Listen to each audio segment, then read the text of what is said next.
I've not done this before. I think I'm just going to treat this kind of like a daily vlog and keep this really short. So this is more about my symptoms and how I'm feeling, and hopefully this helps kind of document my progress and my symptoms and what is going on.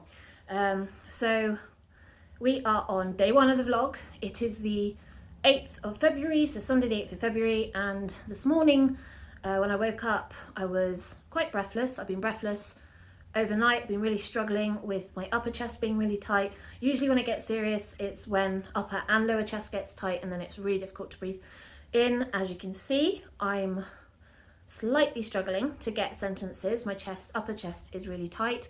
I'm also unbelievably pale this morning and struggling a bit to control my temperature, which, yeah, this also happens regularly. I'm actually due on in 3 days.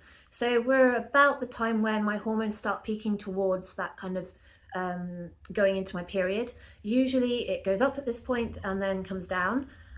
This is also the point where I generally get really bad kind of acne. I'm going to call it acne, I'm not really sure what to call it, but little blister-like spots, like just 1 or 2 on my head, but raised in really huge lumps. Unbelievably painful when they are, because they're underneath my hairline, so difficult. And then yeah, then I start having the acid issues. I've noticed the acid levels have gone up. I've noticed that if I lie on my right side at all at the moment, within minutes I can taste the acid at the back of my throat. I'm starting having to clear my throat a lot. You can hear slightly, kind of almost slightly grouchy. Grouchy's not the word. What am I thinking? I don't know. It's like raw. My throat's sounding a bit kind of raw and rough, and this is just the acid levels picking up. Oxygen levels, as you can see, hopefully you can see that in there, is reading 99.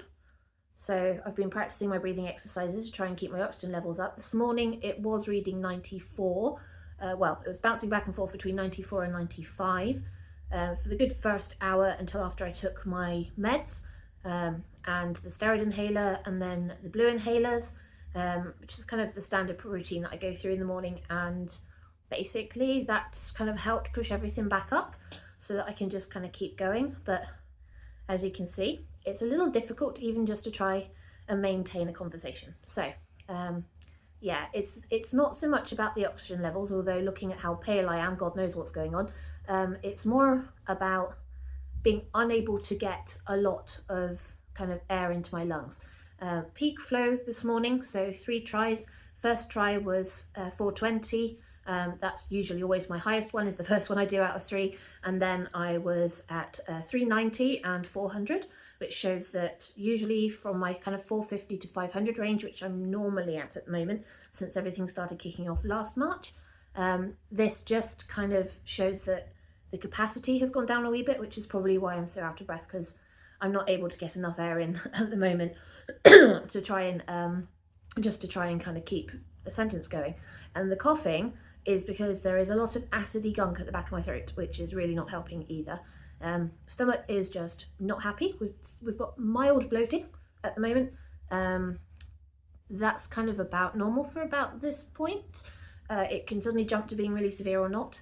Usually I tend to find that if I snack throughout the day, so across the whole day, like snack at regular, roughly about 1.5 to 2 hour intervals, it doesn't need to be much, like a couple of biscuits or a handful of you know, kind of plain tortillas or something like that. Some grapes is another good one, although they can bring the acid levels back up.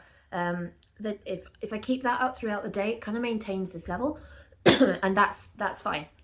We can cope with that. So that's, I think, about all for my first day 1 vlog on my health issues and symptoms. And for those of you that want to know more, feel free to look at the details in the link below. Otherwise, I will see you all tomorrow for how I'm getting on as we get closer to my period, and hopefully this will all make sense, or not, but we'll see.